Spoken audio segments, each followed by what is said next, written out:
Okay. Sorry.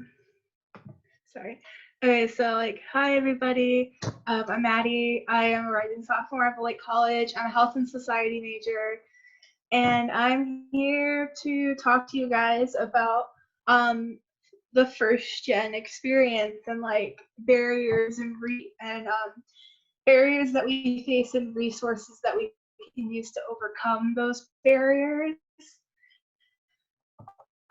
So yeah, I'm gonna go ahead and share my screen. Oh no. You would think I would know how to do present. Oh, the little present in the top right-hand corner. Oh, I can't see it because Zoom.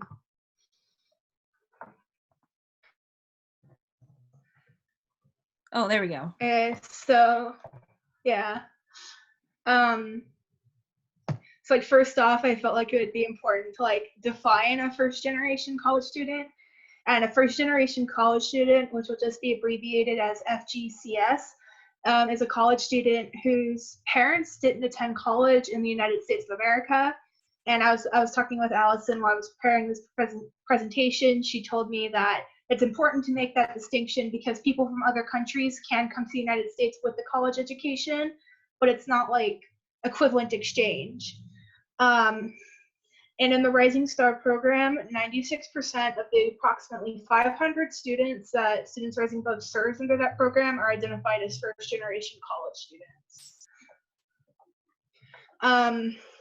So some barriers that first generation students will face is a low income background. So these students will usually come from low income areas and they will go to schools that have low funding, which means that they will have lack of resources for extracurriculars, college readiness testing, which is like SAT and ACT, tutors, AP classes, and things like that.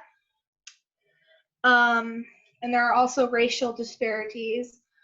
Among several different racial groups, students of color are 4 to 9 times less likely to attend students than their white counterparts. And of those students who go on to attend college, they are at least 15% less likely to graduate college once they're there due to a lack of resources and support. And then there's also a lack of self-esteem and support that some of these students may face. Because of their first generation background, some students may experience extreme alienation when they go onto campus, and they might also experience imposter syndrome, which is it's this psychological thing that happens where you feel like you don't belong and you feel like you're faking and you're just waiting to be exposed as somebody who doesn't belong. Also, they may not know about on-campus support because nobody was there to teach them because they don't have resources. And they might not have as much support from their families because their families just don't understand what going to college in America is like, and they don't have information to impart onto them as they start their journey. There are several different kinds of resources that you can access either exclusively as a first generation college student or that are just on campus. And some of these include SRA programs, TRIO funded programs, on-campus tutoring, on-campus counseling, and VOCA funded programs.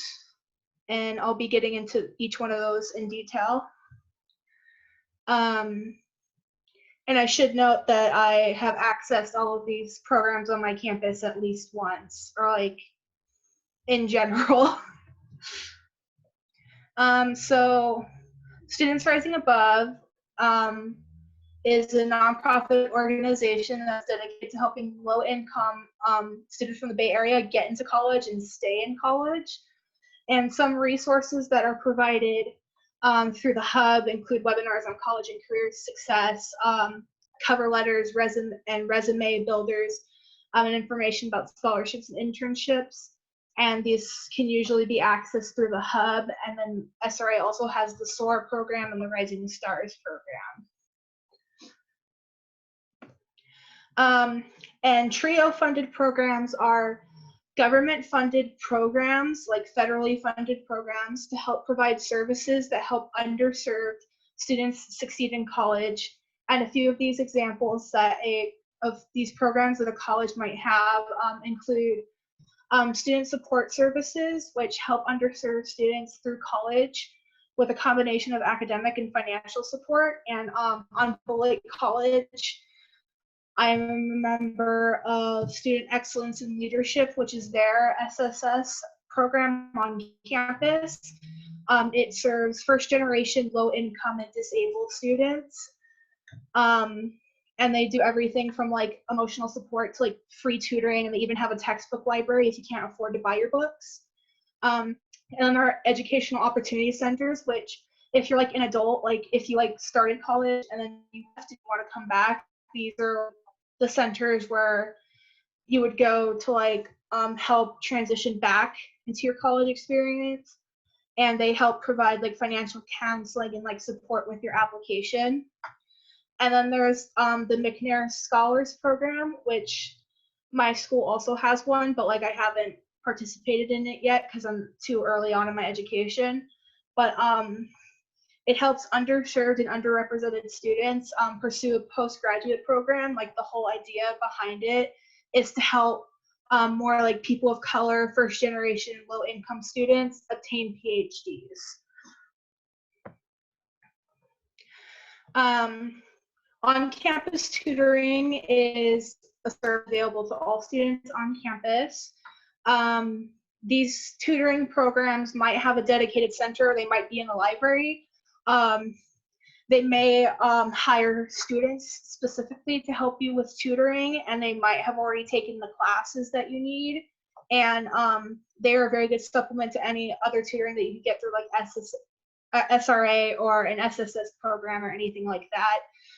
And sometimes they have like dedicated tutoring programs on campus. Like at my school, we have we have a tutoring center that's just for you to bring your writing in and workshop your writing, which is really nice.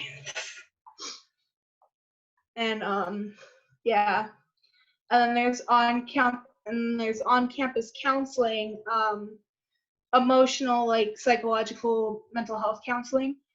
They're also available to all students on campus. And most, if not all, the colleges that will be on your radar will have mental health professionals and counselors to help you work through any problems you might have on campus, or refer you to a long-term therapist or psychiatrist if you need additional support in that way. These counselors are normally free for you to access because they're covered under your health and wellness fee. And the appointment slots for these counselors usually fill up very fast. I know they fill up very fast in my school. So like if you think you're gonna need a counselor, or you know you're gonna need a counselor, you gotta like get an appointment as soon as you get on campus, like as soon as possible. Cause yeah, like you don't wanna be the person who's left with the counseling appointment that's like right in the middle of your math lecture and you can't get to it. And then there's these VOCA funded programs, and these programs that may or may not be in your community, but rather than just like in the college itself. And they're very useful if you need them, and they're there. And VOCA is the Victim of Crimes Act, and it helps provide funding to services across the country to help people who are victims of crimes, and like particularly domestic violence. And oh no. Like I personally am a victim of domestic violence, and like my mom was a victim of domestic violence. So down the street from my college, there's a counseling center called Family Services, and like they employ VOCA funded trauma therapists that I visit and I see. And like, yeah, college can definitely be hard. And like, I know when I was like sitting in circles, like talking with other people about their experiences, like domestic violence seems to be pretty prevalent. in several communities, especially like if you're like queer or like you have a history of substance abuse in your family. It can be really hard to get through college when you're struggling with the trauma of that. So like VOCA funded programs are like they're pretty special to me. And that's pretty much all I have, unless there are some questions.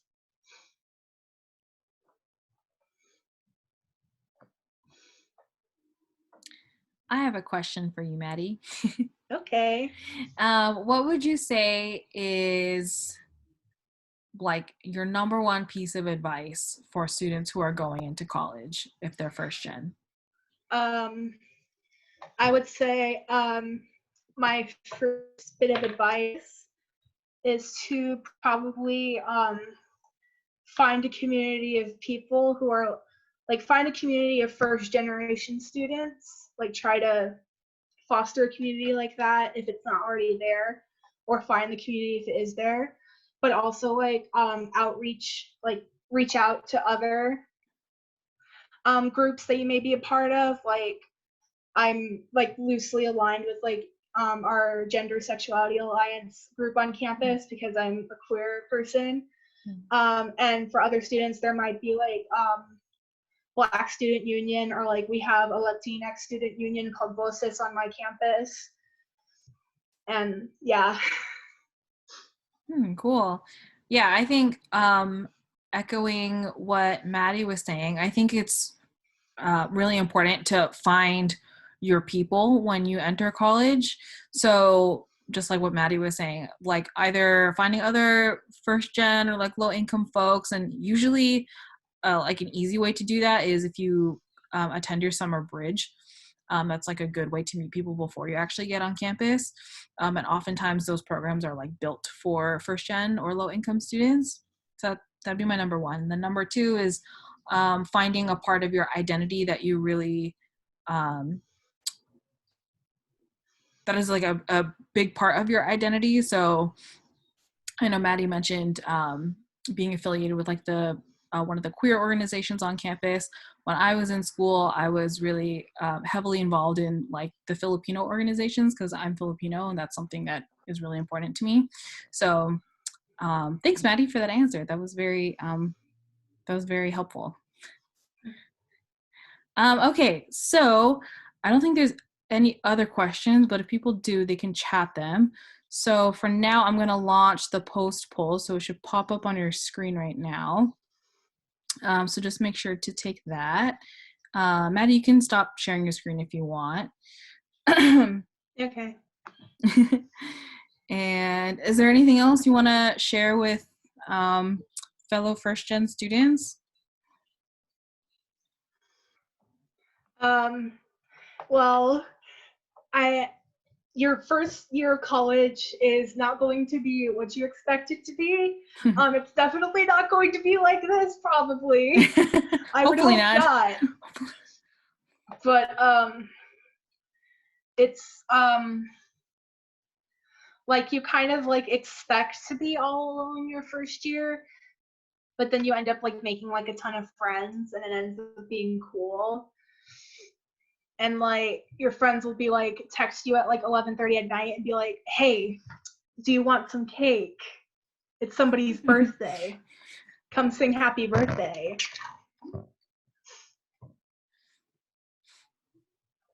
Yeah. Yeah, I totally remember those days. Like the very spontaneous days of college. Yeah. Yeah. And then another thing I also just remembered. So when Maddie was talking about finding a counselor, so a lot of schools do offer free counseling, which is awesome. Something else I was going to say too is like you might not be able to do this given like the little staff that a school might have, but I think something that's also important to keep in mind is if you can find like a therapist or a counselor who you can identify with, I think that's also something that I would look for too. So for me, I think I would want to find someone who's like Asian American because then our experiences and our upbringings are probably very similar. So they have a better understanding of where I'm coming from. So that's also just something to keep in mind. And we have one question, or another question.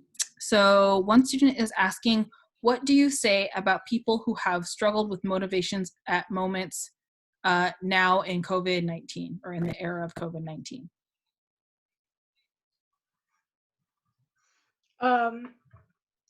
This is kind of like a moment that I'm struggling to cope with myself, because like not only has coronavirus like straight up rocked my world, I'm also a neurodivergent student, so like it was already hard enough for me, you know.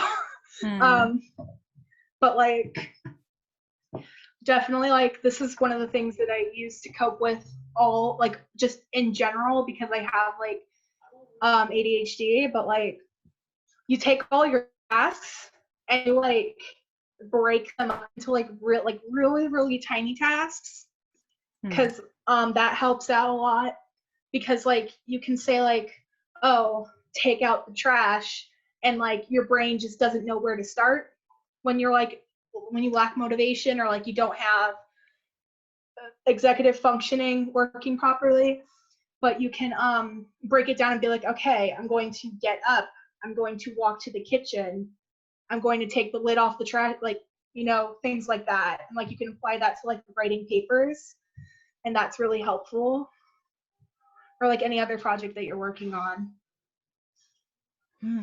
Yeah, I love that. I would say I think also breaking up things into smaller tasks. But I think also just, I mean, I know now a lot of people are saying, oh, this is like now the time to be really productive because people don't have anything to do. But at the same time, I want to remind people that we're literally living through a pandemic, which sounds crazy. But there's a lot of struggles that come with that. We've seen obviously health-wise, but economically, mentally, like people are going through it so differently. And so I would encourage you, if you feel like you are not being as productive as you should be, or you're finding school to be really tough, you know, I would say to, you know, forgive yourself a little bit, just because we're all learning together. And this is the first time people are, you know, going to school remotely and, you know, trying to figure out how to transition, living back at home, stuff like that. Okay, 2 more questions. So what do you say when... Yeah, Oh, go ahead. I was gonna say right quick, in conjunction with what you're saying, a lot of us are living through a collectively traumatic experience right now. So don't force yourself to learn a new skill, because then you're gonna associate trauma with that skill, and then you're not gonna want to do it when this is over. That's actually a really good point. Yeah, I love that. Okay. What do you say when you're just tired? When you're just tired is self-talking motivation to yourself. What do you say that means? I'm a little confused. When you say when you're just tired of self-talking motivation to yourself, can you please reword that, because like, I don't understand what you're saying either. I'm very sorry. What do you say when you're just... Do you mean, what do you do when like your only motivation is yourself? Yeah, let me message her.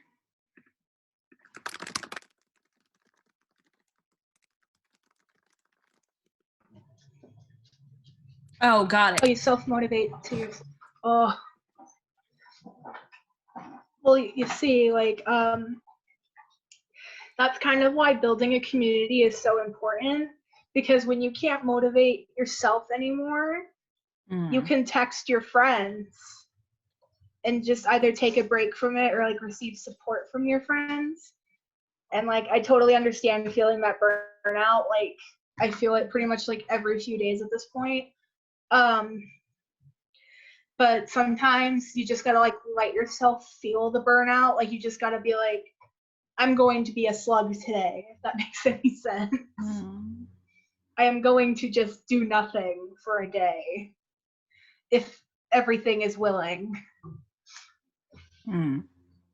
Yeah, and I think this is something that's so prevalent now because a lot of people are struggling to connect with their friends and their family due to being quarantined.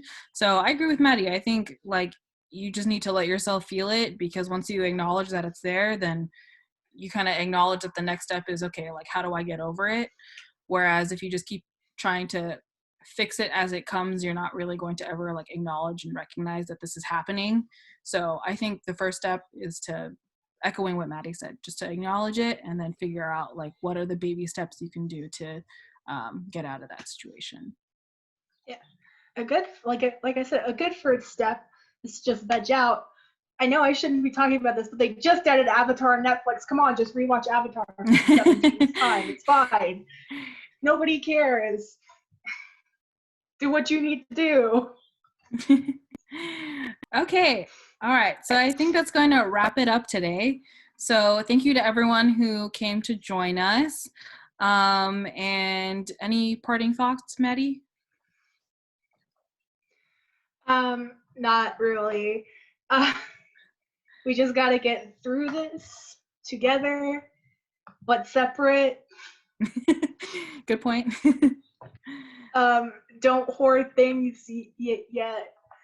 Don't hoard things. Wash your hands. All good messages. All right. Thank you, everyone, for joining us. And hopefully we'll see you on the next webinar. So thanks, everyone, and have a good night. Bye. Bye.